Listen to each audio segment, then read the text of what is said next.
Team इंडियाचा superstar विराट कोहलीने German sport brand पुमा कंपनीकडून आलेली तब्बल 300 कोटी रुपयांची ऑफर नाकारली. होय, तुम्ही बरोबर ऐकलत, 300 कोटींची.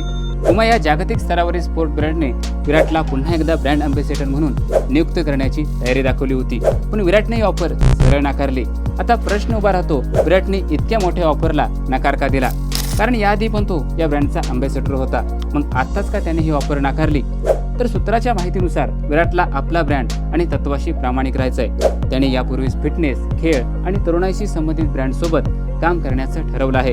पुमाच्या ऑफरमुळे त्याच्या विद्यमान ब्रँड असोसिएशन्सवर परिणाम होऊ शकतो आणि कदाचित याच कारणामुळे विराटने हा निर्णय घेतला असावा. आणि हे प्रथमच नाहीये की विराटने पैशाच्या बदल्यात आपल्या तत्वाशी तडजोड केली नाही.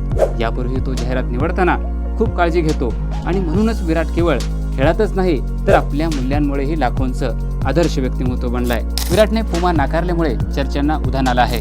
तो पुढे आता कोणत्या ब्रँडसोबत हातमिळवणी करतो याकडे सर्वांचं लक्ष असेल.